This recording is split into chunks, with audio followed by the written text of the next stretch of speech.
Okay, guys, it is right on the dot of 11 a.m. Eastern. We might have some late joiners here because we had a last minute shift. Mark, thank you for joining. James, Kasonia, Adam, Lewis. I'm glad you guys saw the change. Hopefully there might be some more people, but we'll be recording this and resharing it anyway. So just always, oh, there she is. There's Kasonia. Great to meet you. Thank you for joining us today.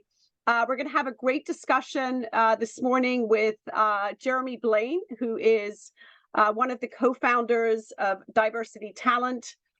He is based in the UK, and he and his partner are doing incredible work to help inspire the youth, the younger generation coming into the workforce, new skills, workplace readiness programs, in business and as well as technology. So I will turn it over to Jeremy first, just to add to that, and basically what inspired you to get into this work that you're doing. Would love to learn more. Oh, thanks very much, Liz, and welcome to everybody. Thanks for the last minute change for those of you that zipped over onto Zoom as well. LinkedIn have a very loud message in capital letters, so it won't happen again, I'm sure. So I have a few hats that I wear. My primary hat actually is a business called Performance Works, which is a leadership transformation business incorporating digital, the human aspects of leadership and leadership development. But in all of the work that I do in that, but also the podcast that I have, which is called the Rethink Leadership Podcast, there is always an element of give back.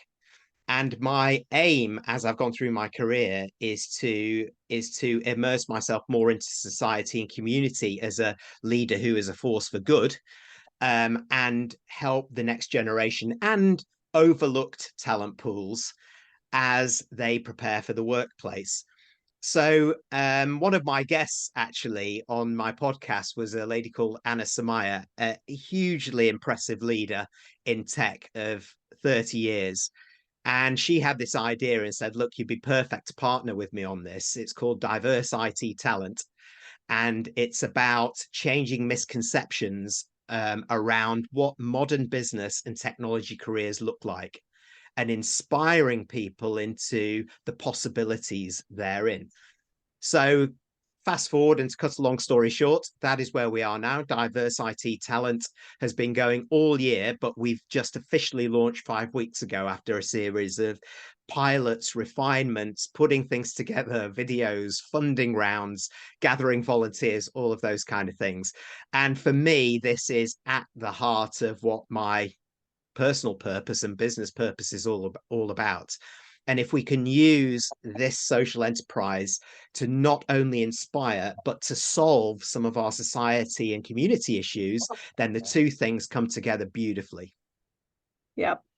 Thank you for that, Jeremy. And I was sharing with Jeremy just before we jumped on today, in my business and in recruitment and search and working with candidates that I have for many years, what really sticks out many times is how one small act can really impact that individual for a career change, exploring or pivoting into something else. And I think we never realize how influential we can be on other people that might just need that nudge or that encouragement or those resources to get into a different technology or type of business. So I think that I've seen that myself just in the work that I do. So I so impressed with everything you and Anna have started.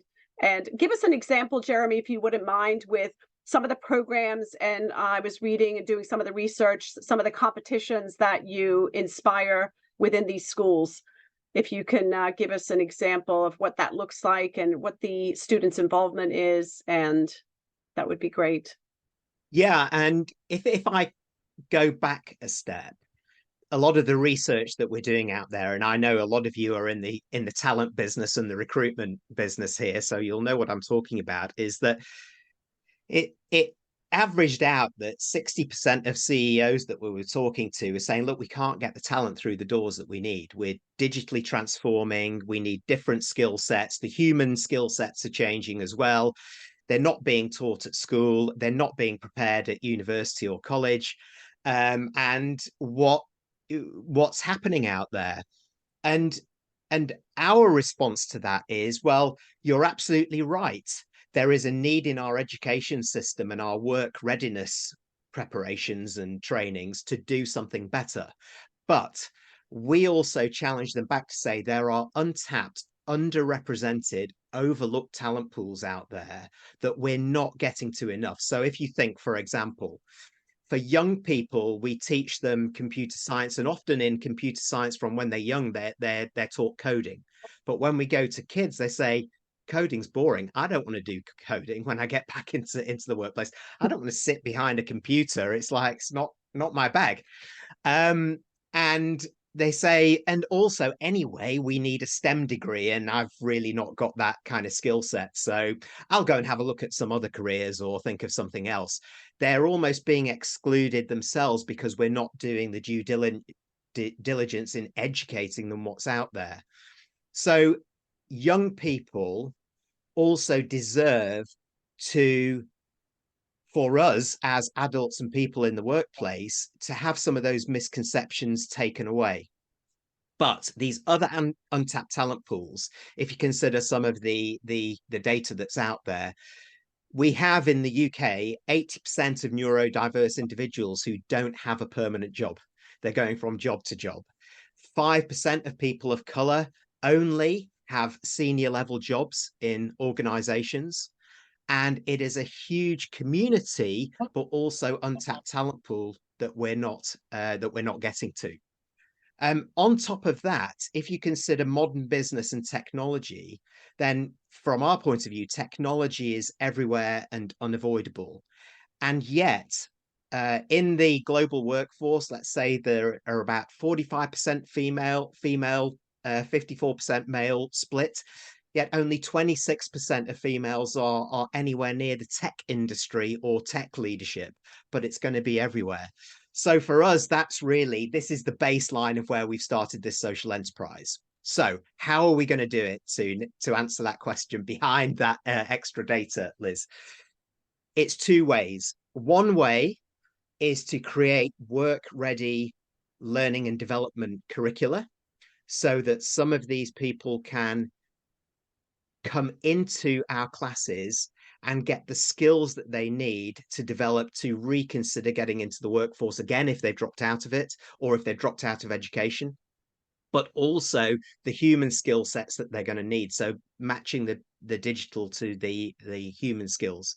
The primary focus is our diverse IT talent awards. This is a competition open to young people, untapped talent pools, everybody that I've talked about, and even our aging population who's saying, look, I'm going to extend my career runway, but I do need to reskill with digital ways of working. So they're included. So for each of those teams, we at young people level, we go younger in the system than, if you like, business goes at the moment. So we start at 10-year-olds. In the UK, that's key stage 2. Elsewhere in the world, that's 10, whatever that is in your countries, 10 years old and upwards. So they're primary for us. And then the older kids come into it. For all of these groups, it's a group of 10 that we say is your team. The one diversity rule that we have alongside the guideline that teams must be diverse is that any team entered must be 50-50 male, female. That is it. If it isn't, they're not allowed in the competition. If there are non-binary individuals there, then we split the rest of the group in that 50-50, and then they join from that point of view. So that's the one rule. What we do then is we set a societal or community problem. So for the pilots, we talked about solving food poverty. And that's the challenge that we gave these 10-year-old kids and also the older kids that we had in the schools. And the way that we do it is from minute one, we treat them like business people. So we come in for 2 hours a week over a 6 to 10 week period. So that's it. And then they do some work in between. And we teach them how to manage this challenge through design thinking, through an agile process. So they have mini sprints that they're going through. They have a facilitator or mentor that can be a teacher, or it can be myself, or it can be one of our volunteers who goes in there, and they work through the process. And the solution must have and must be underpinned by some level of technology so that they can start to implement it easier into the school, into the community, wherever they're targeting it at. So we provide some of the tools and techs that they can do it with. So then they enter the final solution after they've done the testing into the competition. But because of what we can provide with them, they can immediately take that and then think about implementing it locally. So it's not only waiting for the competition to end, where they get a chance to earn money to spend on tech related assets in their school, but what they can do is actually implement this. And we provide things like no code platforms so that they can raise funding through digital assets. They can raise funds for the school, for the community, and they can actually make a difference to these issues that we're raising. Both of the schools that we did the pilots in, by the way, they redefined the problem of food poverty down to food wastage at school, and both came in with some amazing solutions which they've implemented, and two separate mascots which they've created digital art behind and raised Wow. nearly £1,000 per school behind. Wow, amazing, incredible work.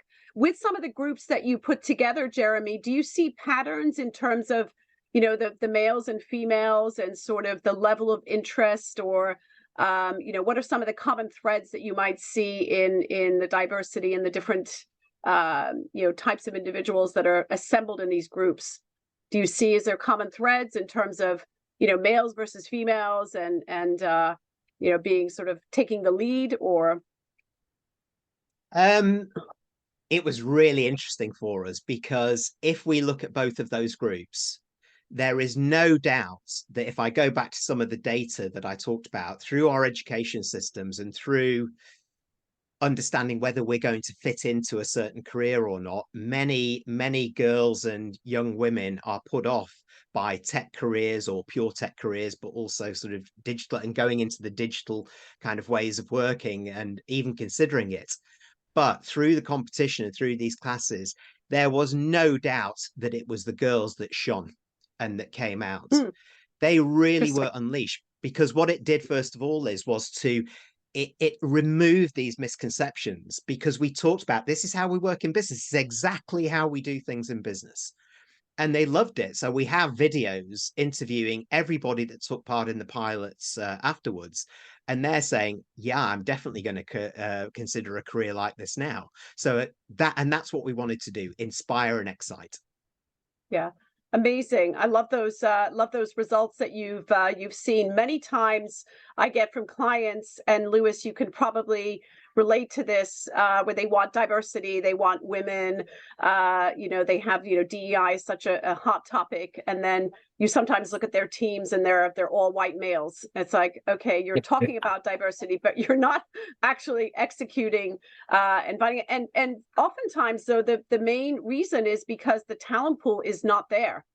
Right. We do a lot of market research on, trends in hiring, salary benchmarking. So many times it kind of falls back on the fact that there isn't a strong candidate pool that is women, right, for this type of role. So, and then we have to go back and sort of reset. So, but I love that you're seeing, some of the, especially in tech, with women. I know finance is another area that really lacks women. Getting into finance. So, but I love that you're seeing, especially like 10-year-olds, they're so tech savvy these days. Anyway, I think they're like 5 steps ahead of all of us these days in terms of their learning, their aptitude, how quickly they can, sort of figure things out. So that is really incredible. And then do you bring organizations in to these projects once they're doing the competitions, Jeremy? Do you look for sponsors from businesses to help support and fund these? Yes, Yeah. we do. And that's all part of the process and the package it's why we've taken 9 months to set this up before we actually launch, because we wanted to test some of these things. So what we look for help out there, we are a social enterprise, and in the UK, we're set up as a community interest company, which is somewhere in between a charity and a business, to make that clear. So we can run it a little bit more like a business without the rules and regulations of a charity. So we are reliant on funding largely, but we do have revenue streams that we're building through the work readiness programs that we'll be putting out there.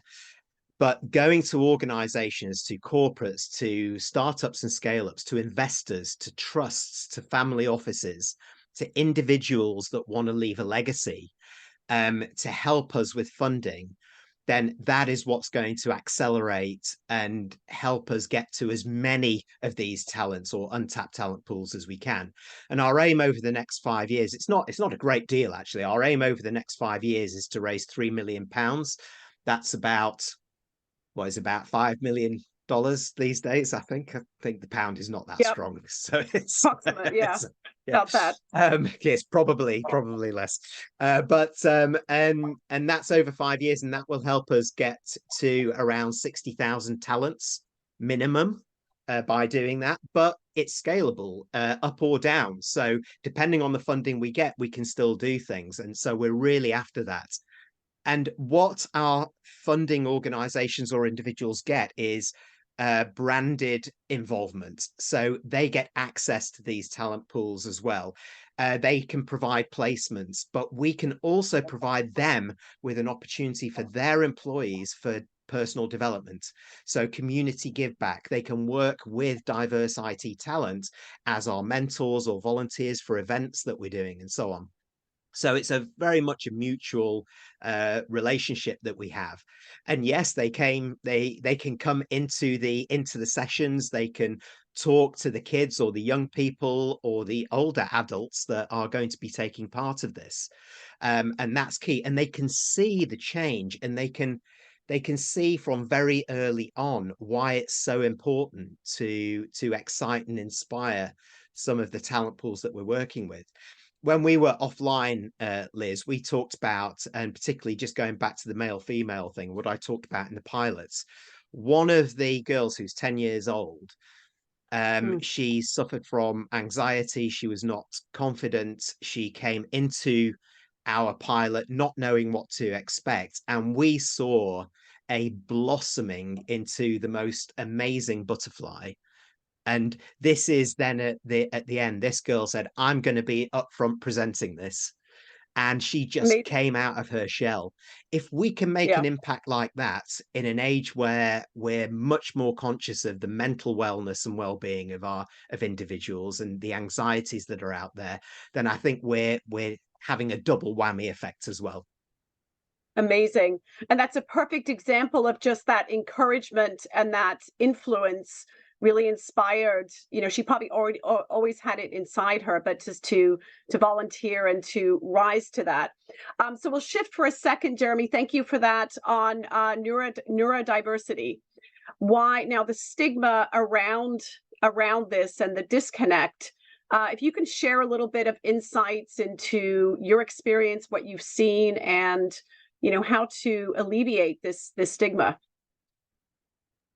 Yeah, well, I first of all, the stigma is around terminology.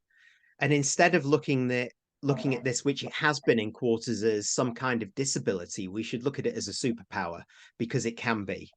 And that superpower is not just about, if you like, the where we know that there are very specific skill sets like science, mathematics, data, the ability to see patterns in numbers and so on, but also on the highly creative industries and creative sides. So this is why we welcome and actively encourage neurodiverse individuals to get involved in this competition, because not only will they be involved, but also the groups are set up so that we can work with them in a way that suits them, which mimics how we should look at it in the workplace. And I know that HP in Australia and Nike, they've and more have all done experiments with neurodiverse individuals in their organizations, and realize it's not just about the job, but it's where they're sat, if it's in an office, how they're managed, how they're treated, and the flexibility that's needed to just say give them the place or the space to do what they do best. And in HP in Australia, I believe that it resulted in a 30% increase in productivity terms with that neurodivergent group that they used as a control with the rest of the organization. So this is why we absolutely feel this is one of the most important untapped talent pools that organizations in the age of digital, data science, analytics, cyber, Web3, blockchain need to understand, but also in innovation terms, from highly creative innovation terms as well. So we are champions of these incredible super people. Amazing. And that HP is a great example that you shared there, Jeremy, to be able to accommodate and provide, jobs and work for these individuals that oftentimes get overlooked. So on the I know you look for some of the programs you're doing, volunteers, moderators, facilitators. How do you source? Is that through your network? Does that come from the schools, or is it a combination of referrals that you get for some of these projects, or how do you go about facilitating and executing for these people? With difficulty, I think I would say at times. That's on. We've both, Anna and myself, so Anna Samaya, my co-founder, we both have day jobs as well. We both have our own businesses, and what we have, I mean, it's good news, bad news, but what we've misunderstood is how this has been received in the marketplace and how in demand this is and the amount of follow-up that we're doing. So the way that we're doing it is exactly why we have all of these call outs for volunteers, for mentors, for facilitators.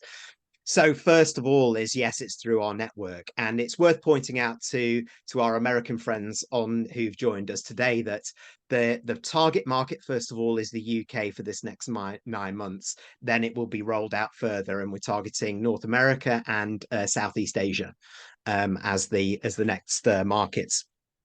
So we will be involved. And in fact, our first sponsor from a funding perspective actually was from the US. So we're very grateful for that, as it happens.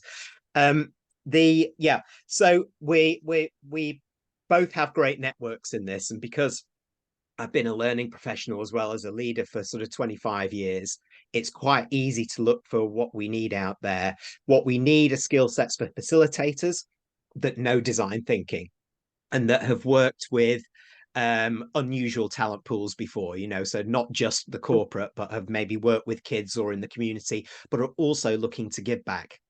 But that said, we're going to our corporate sponsors, and our founding partners in this are the Chartered Institute of IT in the UK, which is part of here, the British Computing Society, CIONet, so the Chief Information Officer Network organization, which is huge, and also the ESG Institute, because we're bringing in a sustainability and social development aspect to this, which is all part of governance, and we can feed into the government's measures, not just measures, but governance actions behind this for organizations too. So that's why we go to the organizations that are sponsoring us and say, look, let's have volunteers to help us with events, to be mentors as well, not just facilitators, we can do that separately, but mentors for some of the talents that come here. For the main event, where those that have entered the competition and reached the finals, will invite all of these sponsors there, and we'll have a whole day of engagement between those that have entered the competition, our volunteers, our friends, talks from influencers or creators, if you like, in the B2B economy, and an understanding and experiential sessions during the day to do that. All that's for volunteers, and we've already just been overwhelmed by the response of how many people will get involved with us and provide their time. And it's just the last thing I would say is just for the facilitators and those maybe tuning in who are facilitators thinking, it's a good idea. We actually will be using some of our funding to pay and to contribute to the facilitation of the sessions, because that needs a lot of time. Fantastic. It's great that you're getting that response and that visibility, and starting, like you said, with the UK and then rolling out here in the US and the Asian market. So I think fabulous. I think it's also, you know, our responsibility to, as much as we can, individually give back and, you know, sort of help, you know, help the youth and help others. And this is our future. And Jeremy and I were discussing earlier, guys, about the you know, sort of a lot of this chronic anxiety that exists with youth, excuse me, and social media pressure. And I think post-COVID, a lot of that has accelerated. So I think these younger generation, they're in a sort of a tougher situation in many ways. So giving them these opportunities and really just inspiring their curiosity and new jobs. We have seen this year, as you guys know, and those in recruitment, Lewis, James, a major shift in skills. 2023 is the year of evolvement, and all these new skills that are coming into the market. It's all skills based. So I think it's very timely, Jeremy, with what you're doing with diversity, talent, to really start embracing and reaching out to the younger youth to get them to create awareness around what opportunities that they will have, because the job market in 5 or 10 years is going to look very different from what it looks today, right? It's the speed of which things are changing is just so fast paced, right? So I think it's amazing and very timely with launching this as you are getting this off the ground. I'm just looking here. Should we, at this point, I would love to engage and welcome more discussion, as we are a sort of a smaller group. And again, sorry guys for the last minute shift with going on to Zoom here, but I would love to open it up to you guys if you have questions specific for Jeremy about what he's doing. And just unmute yourself if you have anything specific you'd like to bring to his attention or ask. Go ahead. No questions? James? Yeah, I don't think. Oh, go ahead. Sorry, apologies. I was just saying, Jeremy, I love your concept and I love what you guys are doing. And I definitely, it's interesting you're applying for the, you know, with the 10-year-olds that young, right? So I wasn't even thinking that far. So that's amazing. I guess from my perspective is to say, you know, we have all these, you know, companies and organizations involved in what you're doing. How do you envisage the, you know, these people go through this courses and they're more interested in IT and doing all these things? How do you see the bridge between how do they choose which college courses to university courses to take, and the bridge to get them into jobs afterwards? Because I'm sure some of these companies that you're going to be involved in will just say, okay, where's the people that I'm going to be getting to, that I'm going to need for the jobs I need them for? Yeah, and the other thing, James, it's a great question, because the other thing with some of the more short-term focused organizations that we talk to say, well, we need talent now, so you know, where's the talent now? And we're saying yes, but you also need talent for tomorrow. And we're saying, look, this is a whole kind of continuum of talent, because we're looking at youths, young adults who maybe have fallen out the system, communities that you are not targeting well enough, and we're putting them in front of you. So that's an important thing. And the reason why, actually, to go back to your first point, the reason why we're targeting 10-year-olds is because, first of all, nobody else is. Nobody. And they should be. We're doing them a disservice. From our pilots, I can tell you, these are some smart cookies out there, and they are ready. And the primary reason, is to help them not only think about careers or change those misconceptions, but it will inform their choices of subject. So if we don't get to them at that age, before they go to, in the UK curriculum, secondary school or high school in the US, then they're likely to choose things that may or may not be appropriate. And our whole core around this is that technology is everywhere and unavoidable. So it's not just about a tech job or a job in tech or traditional IT. Every job, every organization is transforming digitally, and everything will be enabled by digital. So not just, and I'm not just talking about generative AI, I'm talking about the next digital transformation, which is Web3 underpinned by blockchain. And that which provides the military grade security to enable us to do amazing things. This is what we need to teach and excite people behind, and that's why we're focused like we are. Amazing work. Lewis, I think you had another question. Go ahead. I really don't have a question, and I got to jump to my next call. It is, it's a double-edged sword still in the U.S. I mean, we're at about 3.6% unemployment. The technology workforce is not diverse. So I'll be really interested to see how your program is launched into the U.S. It's definitely, we got to get to the kids earlier. It's funny. I have an 11-year-old and loves playing video games, and I'm trying to get him into programming and coding. So hey, you can make your own, but there's really not, even at his school, and he goes to a well-funded public school. They're doing nothing in and around what you're doing. So very interesting. Thank you for inviting me. Like I said, I got to jump to my next call, but I'll be interested to see how things progress in the U.S. So it's good, and enjoy the rest of your day. Yeah, thank you, Lewis. Thank you, Thank Lewis, you for joining. Go ahead, Cassania. Yes, thank you. First, Jeremy, thank you so much for this information. Just like the gentleman who had to jump off, I have a 10-year-old and I have a 14-year-old. And so I would definitely be interested to see, once it is rolled out to the US, and the compare and contrast between my high schooler and my now elementary schooler is so different in how she, the 10-year-old, is really, really like interested in the tech and STEM and all of those things, but the opportunity afforded at the schools here are not as expansive. And so, she's in a same thing, great school, very well funded. They have baseline service level introductory into tech.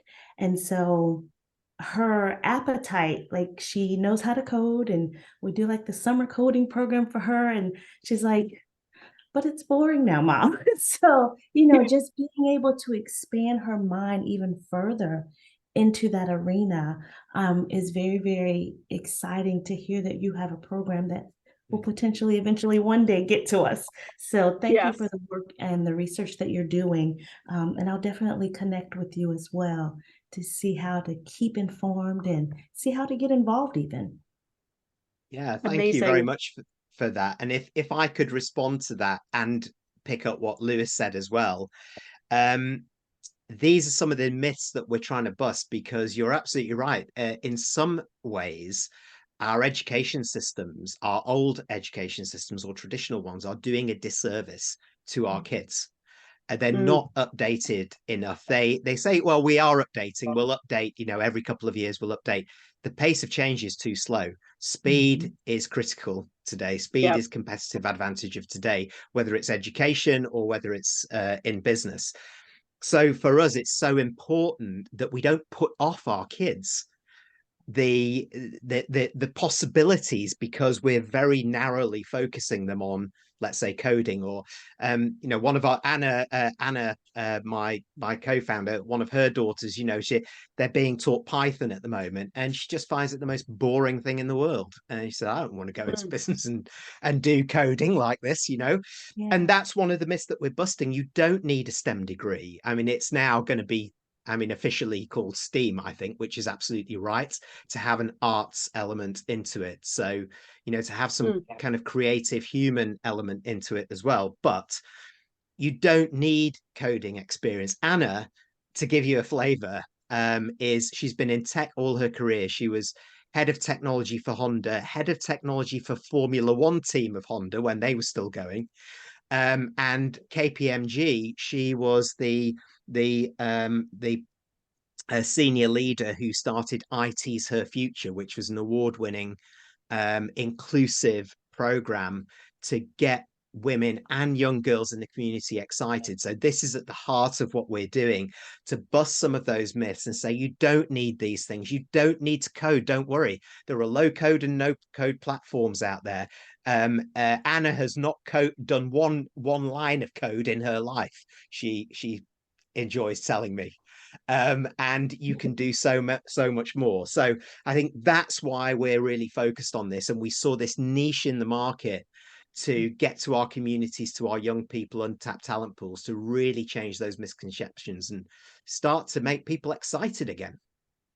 I think, Jeremy, you touched on, and you too, Kasonia, I think the speed of learning is so much faster that traditional methods need to shift along with the change in this, the skills and the job market and the hiring, right? It's all skills based, not so much title.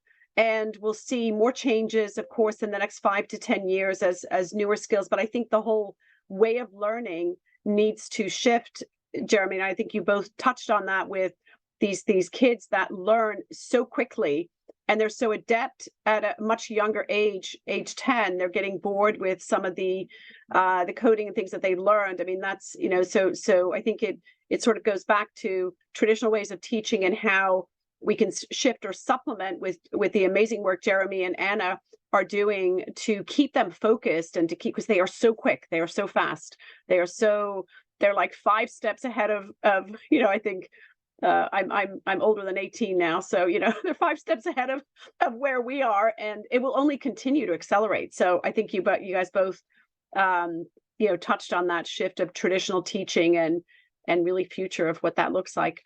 Heather, you go ahead. You have a question? Yes. Hi, Jeremy. Hello, lovely. How are you? Hi, Liz. It's great. All my friends, just me, all my friends on Zoom call. Sorry, I was a few minutes late. I didn't get the Zoom link. Jeremy, as you know, we've talked briefly about this project, and I think it's absolutely phenomenal.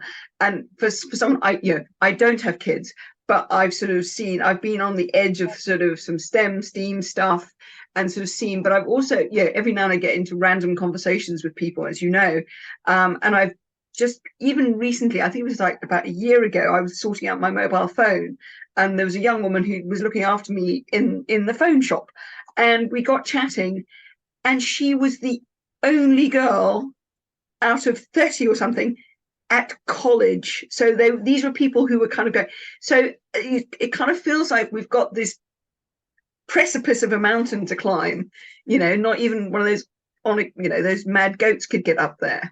And I suppose for me, it's that kind of hugely excited by all of this, and also that sort of almost that bunny in headlights as to where do we start. And obviously you've chosen, there's a specific project with specific things. So it's for those of us who are already in business. Yes, it would be great to have. I think Kasonia made a very valid point, and I think a couple of you have, is that there are some kids who have no interest in any of this. They want to be able to play on this thing, but they don't need to know how to code it, learn it, anything. Just like you had kids who hate maths or kids who hate history. It's what floats your boat. So it's like, and the education system, is not going to change anytime soon. So as I say, so I'm kind of, so in a way, an observation, but also a kind of what can we do to help accelerate this? Because it is up to organizations like yours, and yours, it's unique. So, how can we multiply that effort? And then us as entrepreneurs, what can we do to kind of facilitate this, the shout from the, to say, we've got to do something about this, hello government, wake up. As I say, the sad thing is that they're not going to. So what do we do in the meantime? Yeah, I think one answer, Heather, is you guys need to be in the US like today. Kasonia, I think you'd agree.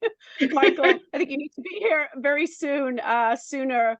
there's a shift. Some schools are closing. I think post-COVID enrollment has been down. Just the way I think homeschooling has become more prevalent now since COVID.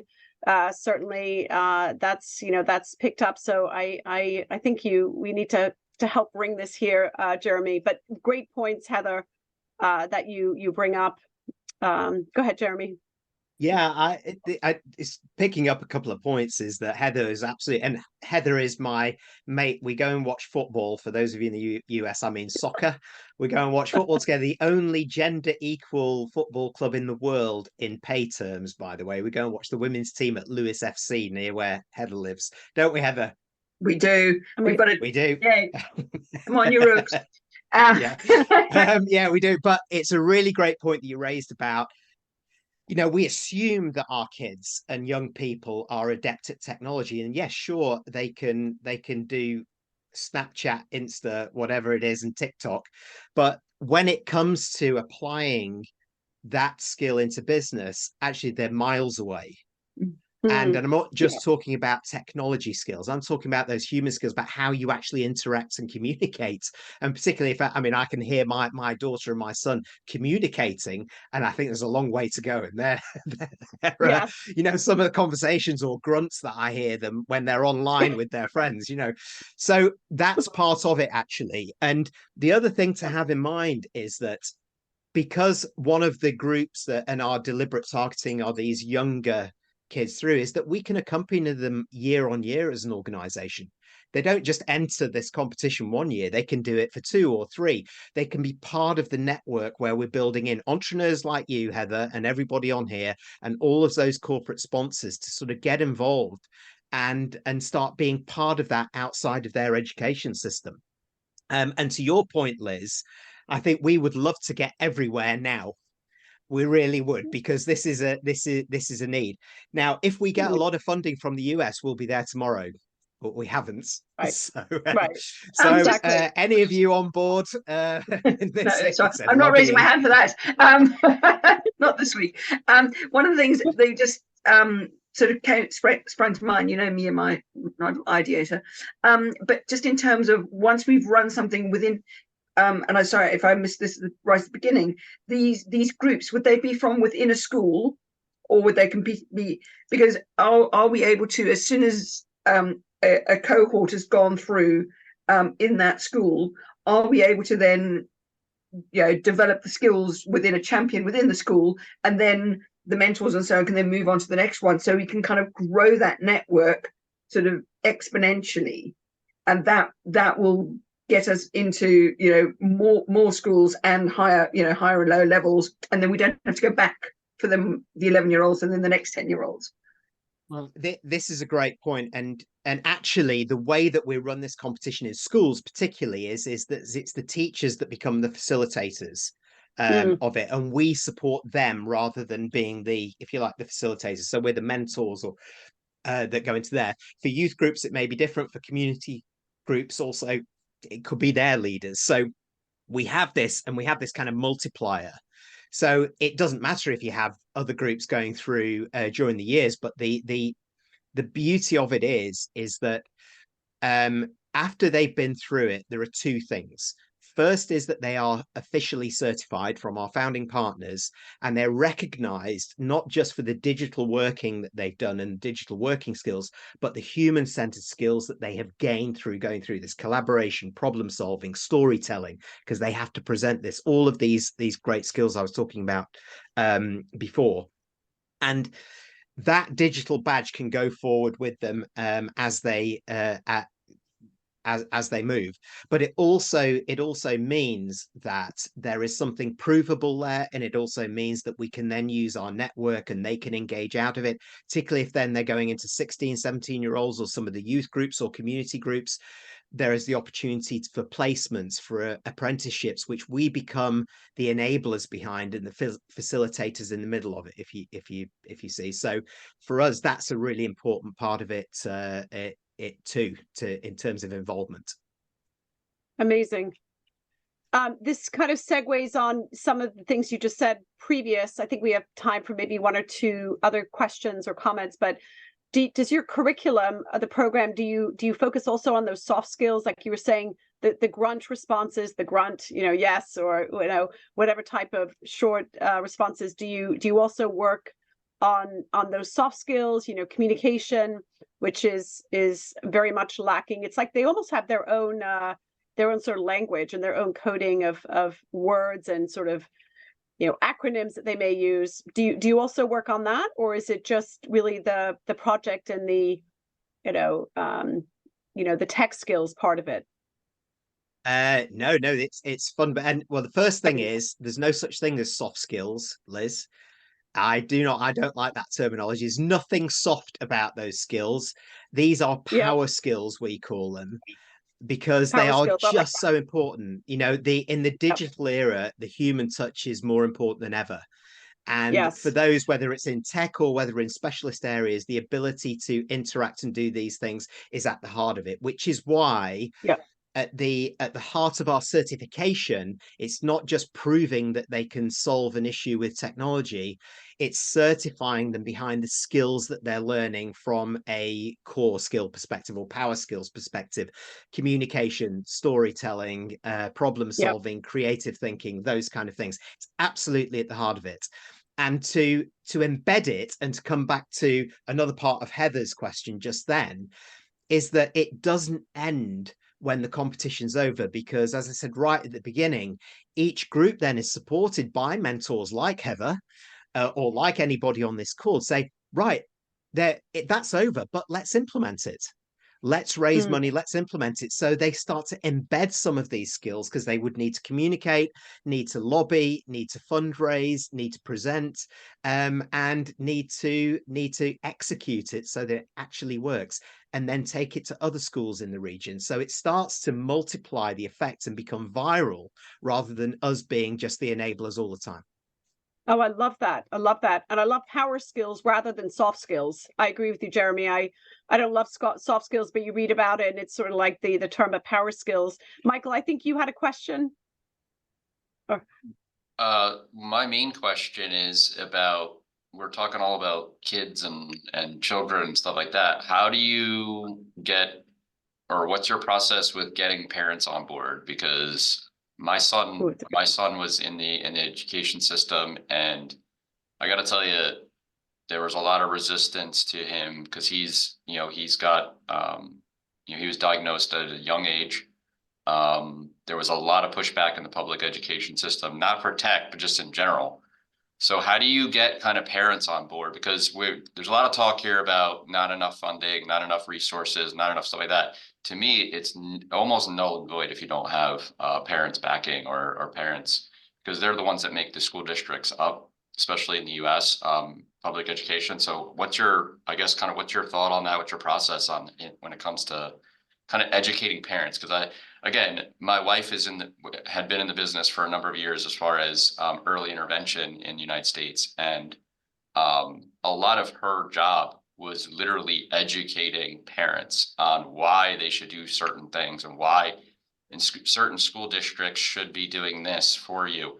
And a lot of them just look at her and just say, I didn't know that. So what's kind of your process there? Great question. Yeah, well, we've piloted that actually here, and we've experienced the good, the bad, and the ugly, to be perfectly honest with you, Michael. Some parents just don't want to know, actually, as well as want to know. So you've got two sides of the parental kind of engagement there, actually, but mainly we do it through the channels that we're working with. So we do it through the school, we communicate through the school, but we set up online sessions specifically for parents to come to, where we explain everything. But we also do that through the process itself, and it's the parents that come to the assembly at the schools at the end to see the presentation as well, so that they can be involved. And with the students, when they're there, we actively encourage them to talk about it with their parents. This is how we also brief the parents that are on these calls that we do too. So the school supports that through helping us set up these virtual sessions, but also providing kind of weekly updates about what's happening with their kids, and of course the feedback from their kids. The and it's the same actually in the youth groups or young adults groups that we work with in communities. It's actually involving, it's the same as involving the community leaders or the parents of some of those youths, and making sure that there is a community spirit behind it too. It's not easy all the time to do it, Michael, I would have to say. But it's a critical step in the parents need to sign off that their kids can take part in this to start with. So we have to, engage them very early in the process. But it's also great if they're very supportive behind it. And maybe you have some thoughts, Michael. No, I just think sometimes convincing parents, for instance, I'm not a tech person at all. Everybody knows me on this call that I'm not a tech person at all. But if my son wanted to get into tech, you would have to basically sell me on the fact of why it's important to get tech. I mean, I understand it, but I'm saying if I was a construction worker, or if I'm kind of out of the industry and I have a son or a daughter that is, that you're looking to join this program or, and be involved here, why? That's literally, parents do that all the time. And it's why should we invest time or money or resources into a program like this for our, and I understand it's for education, but like some people, some parents don't get it. I guess that's my point. Right. I think I'll chime in for a second, if I may. I think, Michael, I think as a parent, which I am also, I think it's our job to expose our kids to as many, different opportunities. Whether they engage and love it and pursue it is really up to them, right? I think it's, like I was saying earlier, I've seen over the years where, I've just provided a resource or given direction to someone that turned out to be a game changer for that individual in their career without realizing it. And I think that just affording them the opportunity and understanding what's out there that they may not be getting in their school, or enough of that, as Kasonia had indicated, is, I think, the overarching goal. Correct me if I'm wrong, Jeremy, here with that comment, but I also think that the part of the rationale for us doing it, that some parents in industries that are not yet hit by tech, let's say, need to understand, is that according to the OECD, the up to 2 billion jobs over the next 5 years are going to be impacted by technology and digital. So we're not just saying tech here, we're talking about modern business. Oh, yeah. Modern business is going to have a technique. So your kids need the more appropriate knowledge, skills, and behaviors that go with that. And it's not just about coding that they might have at school. We're expanding this to actually give them more options. And that's the key selling point, Michael. Thanks. Brilliant. For that. Appreciate that. Yeah. Great points, guys. Great discussion. Any other questions? We have a few more minutes. Graham, who is with us, if you'd like to unmute, maybe you turn your video on if you have a question, or anyone else. I'm not picking on you, Graham, but I see you came in. Just want to give you an opportunity to ask a question or a comment. I know we've heard from several here. What a great discussion, Jeremy. I'm so inspired by everything you're doing. And I think there's such a need in the market for this. And it's such a timely project and initiative that you guys are dedicating to. So I'm just more than inspired. I see, again, kind of going back to just the youth and just, I think the stress in general, the stress level, I think that the youth and the kids are in today is just sort of mind blowing, and the anxiety and all the pressure, social media. And I think there's a lot going on in their world that I think this program is really fabulous. Any other last questions, guys? We'll wrap up in a minute. James. Yeah. Yeah, Jeremy, I love what you're doing. And I think the question that I was having so far is are the schools and the universities ready to handle the pace of change happening so far? Because they're going to design a course today and then tomorrow it's obsolete because it's going so quickly. So I guess my question to you, Jeremy, is, like Kasonia saying, she's got kids ready to jump now, right? And I've got a 10-year-old as well. So I'm obviously very selfish to want to make sure this is. So I guess my question to you, Jeremy, have you guys considered an online school, for example, maybe even the summertime when, the schools are off holidays? So you could have, you talk about diverse IT talent, you could have them from all over the world, because the world is that small now and people live on Zoom. So the quicker my daughter learns how to deal with Zoom, the easier life's going to be anyway. You raised an excellent point, and that is actually in our strategic plan to do things like this. But in the short term, we're not able to do that now because we've got no money. So hence why we need a bit of funding and a bit of help behind that. But absolutely. Not yet. So I'll be coming to you later, James. You know that, right? No, the short term though, the way to shortcut that process is that we're partnering.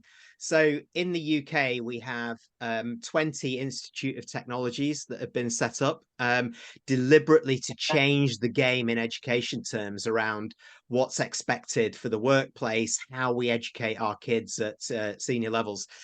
And even there, we see the gap and the need. So what we're developing, hopefully, and particularly the Institute of Technology in Swindon, which is really forward thinking in this way, we're having an ideas storming session next week to partner with them to create a digital working curriculum. So as well as the apprenticeships and esports skills or whatever it is that they're doing, the more technical aspects, it's these power skills that we can build behind it with the digital ways of working, which will complete a more rounded individual to be work ready. So we're putting that in place, and then that actually can go into summer schools, it can go into other things like that, but it's going to take time. So we'll get there, but it's in the plan. Amazing. Great questions. Well, thank you guys for your time. Thank you for the shift to the Zoom. We'll be reposting, resharing this, be building on this. Just connect with Jeremy when post this when you have a chance to learn more.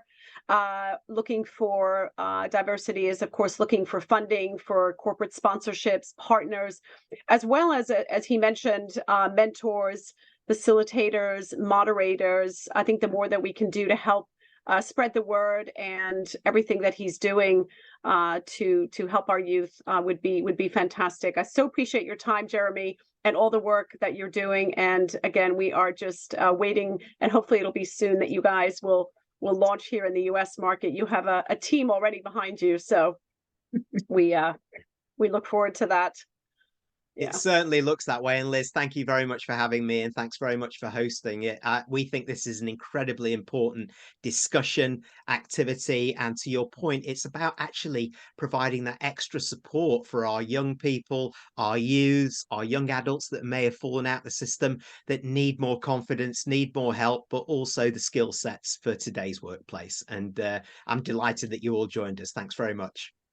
Yes. Thank you, everyone. Thank you, Jeremy. Thanks, Heather, everyone. And have a great rest of your day.